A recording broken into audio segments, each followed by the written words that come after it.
중세시대에 교회에 공공하게 들려지던 말이 있습니다. 동전이 헌금통에 떨어지는 순간 영혼이 연옥에서 벗어난다. As soon as the coin in the copper rings, the soul from purgatory springs.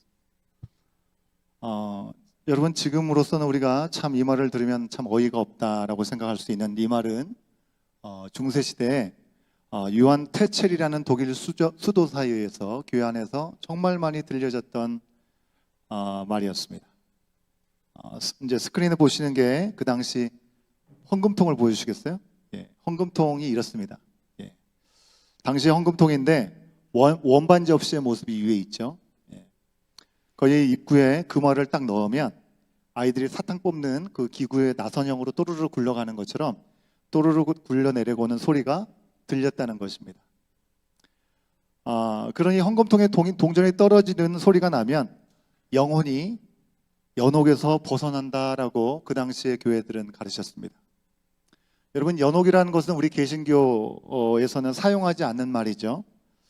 왜냐하면 우리가 믿는 개신교에서는 오직 성경만으로 교리를 정하고 따르고 있기 때문에 그렇습니다.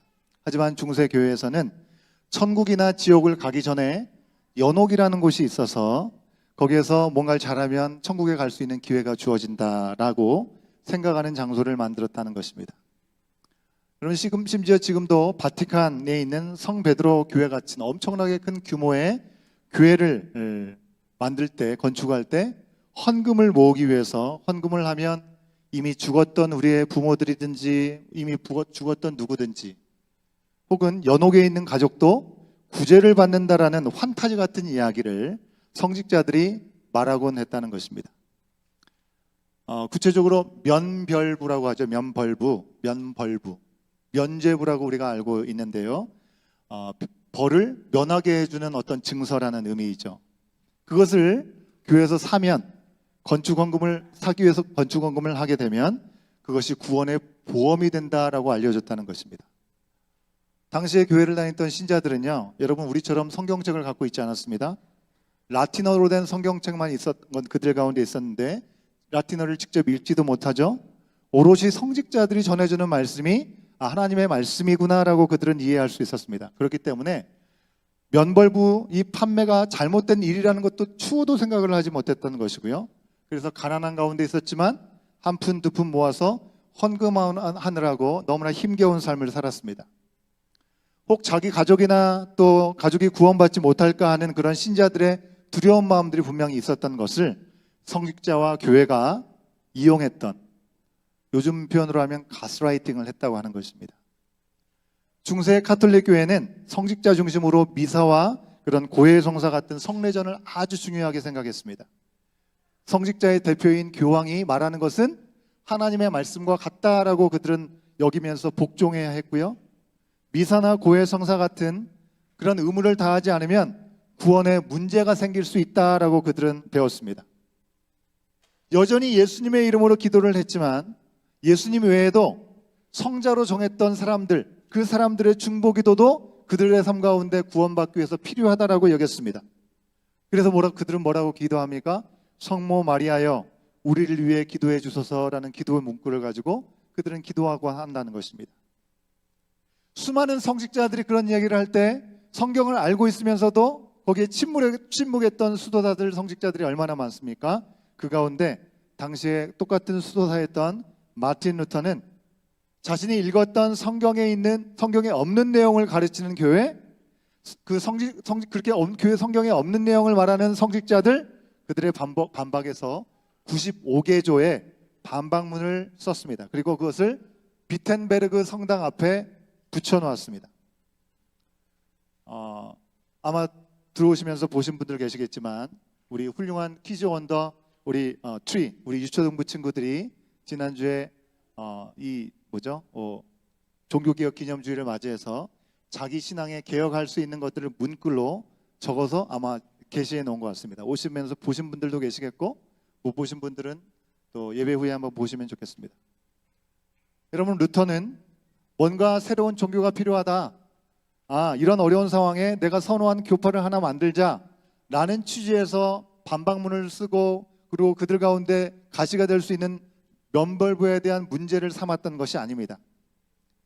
총체적인 리더십의 타락, 변질되어 버린 당시의 교회, 그 죄악에서 떠나서 오직 성경이 말하고 있는 대로 오직 그리스도로, 오직 믿음으로, 오직 은혜로 구원받을 수 있다.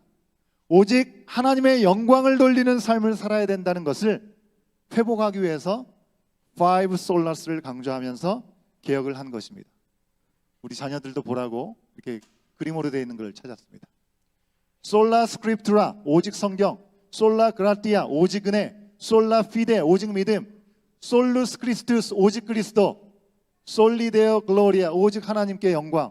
성경에 기초한 이 슬로건을 가지고 교회는 갱신해야 된다라고 외쳤던 것입니다. 여러분, 지난 주 중에 우리 유치부와 우리 유초동부가 가진 할렐루야 파티가 있었죠. 세상에서는 할로윈이라고 얘기하면서 귀신에 대한 두려움을 귀신놀이로 풀어버리는 아주 희한한 문화를 즐기는 날이었습니다. 오전부터 유령과 괴기한 데코를 한 가게들의 코스튬을 입은 우리 어린 자녀들, 영유아의 아이들이었던 것 같아요. 그 아이들을 줄 세워서 데리고 다니면서 사탕을 얻게 하는 데이케어 선생님들을 보면서 한편으로 참 안타까운 마음이 들기도 했습니다. 여러분, 우리 교회 안에 있는 우리 자녀들, 그리고 우리 자녀들을 위해서 함께 준비하고 기도로 섬긴 우리 믿음의 지체들이 오직 성경, 오직 그리스도, 오직 믿음, 오직 은혜, 그리고 오직 하나님의 영광을 위한 삶을 우리가 새롭게 하기 위해서 이날을 할렐루야 파티로 우리는 지킵니다. 거룩하게 우리가 모임을 갖는 것이라기보다는 하나님 안에서, 하나님의 울타리 안에서 우리가 함께 즐기고 기쁨을 누릴 수 있는 시간이 될 수 있기를 바라는 것이죠. 그렇다고 해도 우리 아이들이 또 기대하고 있는 사탕은 포기할 수 없잖아요, 그죠? 그래서 우리 성도님들께서 도네이션을 크게들 해주셨습니다. 아이들이 제가 나중에 보니까 거의 산타 할아버지의 주머니 수준만큼 엄청나게 많은 선물 바구니를 가지고 돌아가는 것을 볼 수 있었습니다. 참 감사한 마음을 전해드립니다. 기도와 후원으로 동참해 주신 우리 성도님들께 감사를 드리고요. 여러분, 할로윈의 유래는 원래 사람을 제물로 드리거나 귀신을 두려워해서 생긴 것이라고 합니다. 그렇지만 오늘날에는 그냥 재미로 코스튬을 입고 사탕 먹으면서 이웃 간의 정을 나누는 하나의 문화가 된 것인데 그렇게까지 별나게 구느냐라고 생각하시는 분들이 있을 수도 있겠습니다. 그냥 하나의 문화로 받아들이면 되지 굳이 우리 아이들을 모아놓고 할렐루야 파티라는 이름으로 다른 일을 해야 되는가 라고 생각하실 수 있겠지만 성경 말씀은 분명히 말합니다. 악은 모양이라도 버리라고 했습니다. 어둠의 문화에 친숙하고 즐기는 것은 결코 영적으로 유익하지 않다는 것을 우리가 알기에 어쩌면 조금 별나 보일지 모르지만 거룩함을 지키기 위한 모습과 이런 도전들은 참 중요하다고 생각합니다. 그럼 마틴 루터 시대에도 여러 가지 이유로 불의에 침묵하는 일들이 있었습니다. 적당히 동참한 사람들이 있었습니다. 하지만 루터는 의롭지 않은 일, 하나님 말씀에서 벗어난 교회들의 죄악을 침묵하지 않았습니다. 마틴 루터의 결단력 있는 이 행동으로 유럽의 여러 나라 교회들은 개혁의 물결이 일어나게 되었고 교회들은 예수 그리스도라는 주인과 예수 그리스도라는 분의 우리 가운데 허락하신 이유를 다시 한번 분명히 회복하게 되었습니다. 그 과정에 수많은 어려움이 있었고요. 때로는 고통과 아쉬움의 시간들이 분명히 있었지만 바로 그 순간으로부터 모든 그리스도인들이 각자의 언어로 성경을 읽을 수 있는 기회를 얻게 되었고요. 각자의 언어로, 각자의 고백으로 예수 그리스도의 이름을 부르면서 스스로 기도할 수 있게 되었습니다. 성경 읽기, 그리고 기도 생활, 찬양 등을 믿음으로 온전히 고백할 수 있는 시간들이 허락되었다고 하는 것입니다. 선진들의 피와 땀, 눈물과 기도와 헌신으로 우리 가운데 허락된 것이 오늘 우리가 보게 되는 성경책이고 성경 말씀이고 그리고 찬송가이기도 하다는 것입니다. 우리 가운데 너무나 당연해져서 우리가 누리고 있는 것 자체가 감사한 건지 잃어버린지 오래되지 않았는지 모르겠습니다. 여러분, 우리가 때로 기도해라, 말씀 읽어라, 찬양하라. 여러분, 이 말을 들으면 여러분 어떻습니까? 너무나 기뻐서 너무나 엑사이팅해서 어쩔 줄 몰라 하십니까? 마음의 부담만 혹시 가득하게 되지는 않습니까? 여러분, 기도, 찬양, 말씀 읽기는 우리의 의무가 아닌 줄 압니다. 이건 우리 가운데 허락하신 특권인 줄 믿습니다.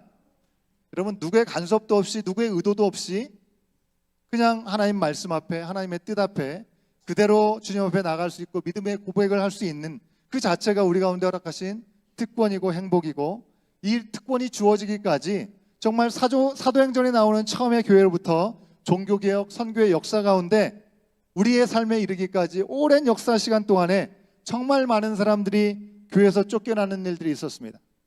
생명의 위협을 받는 일이 있었고요. 그 모든 것을 걸고 성경을 번역하고 믿음을 지켜왔던 시간들이 분명히 있다는 사실을 우리는 이 시간에 다시 한번 기억할 필요가 있겠습니다. 여러분, 이제 11월이 시작되었습니다. 11월이 시작되면서 우리가 함께 묵상으로 말씀을 보게 되는 디모데전서의 묵상 말씀이 시작되었는데요. 여러분, 디모데전서는 바울이 영적으로 선교하다가 만나게 된 이 아들처럼 생각하는 젊은 동역자 디모데에게 보내는 편지로 목회 서신으로 우리 가운데 알려져 있습니다. 아들 삼은 디모데가 목회를 하는 데 있어서 어떻게 목회를 해야 되는지 지침을 주는 편지를 쓴 것이 목회 서신인 디모데서라고 하는 것입니다. 바울은 선교 여행 중에 만난 이 제자와 같은, 아들과 같은 이들에게 선교지를 부탁하는 일들이 있었습니다. 디모데에게는 에베소 교회를 맡아줄 것을 부탁했고요. 디도에게는 그레데 섬에 있는 교회를 부탁했습니다. 잘 아시는 대로 바울이 처음 복음을 전한 후에 예수님의 이름으로 모이는 그 교회들, 그 지역들마다 안팎으로 큰 어려움이 있었습니다. 시련이 많이 있었습니다. 초기 교회의 시련은 어떤 것이었습니까? 간단하게 살펴보면 첫 번째로 이단과 유대교와의 갈등이 그들 가운데 있었다는 것입니다. 교회 안에서는 복음이 들어왔지만 아직까지 하나님의 말씀에 대한 온전한 이해와 뜻이 부족하다 보니 무지함과 오해로 인해서 그 해석과 그 적용을 잘못해서 문제가 생긴 일들이 있었다는 것입니다. 교회 초기부터 이단들이 등장했습니다. 유대인들은 율법을 너무 강조한 나머지 예수님의 복음의 능력 무력한 것으로 여기면서 율법을 지켜야 된다는 오해를 만들기도 했다는 것입니다. 예수님의 이름을 받아들이기만 하면 구원을 받을 수 있는 은혜가 주어졌음에도 불구하고 예수님께서 진짜 몸으로 오시고 우리의 인생의 문제를 해결하시기 위해서 십자가에 달려 죽으셨다가 부활하셨음에도 불구하고 어떤 사람들은 예수님이 진짜 인간의 몸으로 오신 것이 아니라 영으로만 오신 것인데 육체로 오신 것처럼 보였을 뿐이다 라고 얘기하면서 사람들을 미혹했습니다. 또 어떤 사람들은 예수님과 하나님과 동등된 분이심에도 불구하고 하나님에 의해서 창조된 두 번째 위격을 가진 신이다라고 얘기를 하는 이들도 있었습니다. 또 예수님을 믿어도 율법을 율법대로 제대로 지키지 않고 할례를 받지 않으면 구원받는데 어려움이 있다라고 말하는 사람들이 있었다는 것입니다. 여러분, 교회는요, 그 옛날이나 지금이나 무성한 너무나 많은 말잔치들이 있습니다. 여러분, 이럴수록 우리가 어떤 이야기를 들을지라도 하나님의 말씀에 집중을 해야 되겠죠. 예전에 한 책에서 제가 봤던 기억에 남는 구절이 있습니다. 위조 지폐를 구별하는 방법이라고 해서 그것을 구별할 수 있는 제일 중요한 방법은 그 지폐가 가지고 있는 진짜의 요소가 무엇인지만 알면 된다라는 것이었습니다. 왜요? 위조하면 새로운 기술들이 계속해서 도입될 거 아니겠습니까? 그걸 언제까지 배우겠습니까? 그죠? 그래서 진짜가 어떤 것이만 우리가 분명히 알고 있으면 그것을 벗어난 것이면 전부 가짜다라고 얘기를 할 수 있다라고 하는 겁니다. 초기 교회에서 예수님에 대해서 이러쿵저러쿵 이야기가 많았습니다. 구원받는 방법에 대해서도 이렇게 해야 된다, 저렇게 해야 된다 하는 말이 많을 때 바울은 디모데에게 어떻게 편지를 썼습니까? 진짜에 집중하라라고 썼다는 것입니다. 이미 우리가 묵상했던 디모데전서 1장 말씀에서 바울은요, 본질과 상관없는 어떤 토론과 어떤 신학과 족보의 이야기들, 그 이야기들의 정신이 팔려서는 안 된다라고 얘기를 한 것입니다. 여러분, 토론하고 신화와 족보의 이야기들이 그들 가운데 유익할 수 있을지는 모르겠지만 그것이 본질은 아니었다는 것입니다. 그래서 여기서 말하는 신화와 족보는 당시 마게도냐 사람들, 그 사람들이 너무나 잘 알고 있었던 어떤 그리스 신화 민족의 족보에 대한 이야기를 하는 것이 아니고요. 유대교 사람들이 성경에서 자기의 족보를 따지고 정통성을 주장하는 것에 대해서 이야기하고 있는 것입니다. 성경의 이야기들을 뭔가 더 드라마틱하게 전하면서 율법과 유대교의 정신을 지키는 것에 자기의 주장들을 힘을 실기 위해서 말하려고 했던 요소들이었다는 것입니다. 그들은 너무나 많은 쓸데없는 TMI, 과장하고 거기에다 자기 과시하는 것을 통해서 예수님의 복음을 자기들 중심으로 자기들 방식으로 교회를 세우려고 하는데 사용하는 교만과 악행이 그들 가운데 있었다고 하는 것입니다. 여러분, 율법을 지켜서 우리가 구원을 받을 수 있었다면 예수님께서 이 땅에 오실 필요가 없었겠죠. 사람들이 하나님이 알려주시는 율법도 제대로 못 지키면서 그 사람들은 어떻게 합니까? 거기에다 더해서 가지에 가지를 더 치면서 수많은 조항들을 더해 만들었습니다. 그걸 지키라고 옴짝달딱 못하게 만들면서 의롭지 못하게 살면서도 죄책감을 더하게 만들 뿐이었다고 하는 것입니다. 그러기에 예수님은 오실 수밖에 없었고 모든 율법의 짐을 거두어드리고 죄에 대한 형벌을 십자가에서 대신 지시고 그분을 믿음으로 우리는 구원을 받을 수 있다라고 말씀을 해주셨다는 것입니다. 그래서 바울은 디모데를 그 땅에 남겨서 이런 쓸데없는 헛된 일들에 매이지 아니하고 깨끗한 마음과 선한 양심과 거짓없는 믿음에서 나오는 사랑으로 살아가라라고 말하는 진리의 말씀을 디모데로 하여금 전하게 했다는 것입니다. 디모데전서 1장 18절 하반절부터 19절의 말씀을 우리 세번역 성경으로 같이 확인해 보도록 하겠습니다. 함께 읽습니다. 시작. 그대는 그 예언대로 선한 싸움을 싸우고 믿음과 선한 양심을 가지십시오. 어떤 사람들은 선한 양심을 버리고 그 신앙생활에 파선을 당하였습니다. 어떤 사람들은 그죠? 신앙생활에 파선을 당했다라고 얘기를 합니다. 우리가 무엇을 붙잡고 싸워야 되는지 바울은 그의 믿음 안에서 낳은 디모데에게 적었던 것입니다. 두 번째로 로마 정부와 고위층의 핍박이 초기 교회 가운데 있었던 참으로 힘들고 어려운 일이었습니다. 여러분, 교회 안에서도 어려움들이 있었습니다. 아까 말씀드렸던 것처럼 하나님을 제대로 믿으려고 하는데 이단들이 득실거렸던 것이죠. 무엇이 진짜인지를 혼미케 하는 일들이 교회 안에 있었습니다. 당시 복음을 전하던 지역에 다스리던 동네에는 로마가 다스렸던 곳이죠. 고위층들로 인해서 그 믿음을 가진 사람들은 어려움을 당할 수밖에 없었습니다. 지금이나 예나 여러분 높은 지위에 있는 사람들, 기득권을 가지고 권위를 갖고 있는 사람들은 변화를 싫어합니다. 그죠? 근데 그 변화가 보통 변화가 아닌 것이죠. 삶의 주인이 바뀌어져야 되는 것이고 인생의 왕이 바뀌어지는 그리스도인이 되어서 예수님만 믿고 따르는 것에 대해서 그들이 선뜻 협력할 리가 전혀 없는 것이죠. 바울이 디모데에게 편지를 쓰던 그 시기쯤에 무슨 일이 있었냐면요, 로마 황제는 네로였습니다. 로마의 대화재가 발생하게 되었을 때 네로는 자기가 책임을 지지 않으려고 애매하게 그리스도인들에게 화살을 돌렸습니다. 그리고 그리스도인들은 핍박을 받기 시작하게 되었고 이때부터 기독교에 대한 인식이 공식적으로 나빠지기 시작하고 핍박을 받는 일들이 시작되었습니다. 외부적으로 이런 어려움의 현실에 직면하면서 참으로 공부했던 이 에베소 교회와 그들을 섬기는 이 디모데에게 바울이 뭐라고 얘기했습니까? 오늘 본문 2장 1절과 2절 상반절의 말씀을 통해서 우리가 확인해 보겠습니다. 함께 읽습니다. 시작. 그러므로 나는 무엇보다도 먼저 모든 사람을 위해서 하나님께 간구와 기도와 중보기도와 감사기도를 드리라고 그대에게 권합니다. 왕들과 높은 지위에 있는 모든 사람을 위해서도 기도하십시오. 여러분, 이게 도대체 무슨 말입니까? 내 한 몸 예수를 믿는 것도 너무나 힘들고 어려운데 하나님을 경외하지도 않고 믿음을 회방하는 사람들을 위해서 기도하라고요? 기도할 게 얼마나 많은데, 기도할 필요가 있는 어려운 사람들로 얼마나 많은데 호의호식하고 자기 잘난 맛에 살고 있는 사람들, 그리스도를 믿는데 하나 도움을 안 주는 사람들, 그들을 위해서 기도하라고요? 왜 이런 말을 바울은 하고 있는 걸까요? 바울은 그들을 고위층과 함께 잘 연합을 해서 그들의 마음을 사서 기독교를 좀 잘 봐달라고 하기 위해서 그들을 위해서 기도하라고 한 것입니까? 이게 아니겠죠. 당시 그리스도인들이 현실에 가장 어려운 대상이라고 할 수 있는, 기도하는 것조차도 어려운 상대라고 할 수 있는 그 사람들을 위해서 기도하라고 하면서 결국 차별이 없이 누구를 위해서도 기도를 해야 된다고 얘기를 하고 있습니다. 무엇을 얘기합니까? 주어진 상황은 그들로 인해서 어려운 것이 현실이긴 하지만 사실 이 모든 문제 해결의 키는 그들 고위층 세상의 지도자들에게 있지 않다는 것을 말씀하고 있는 것입니다.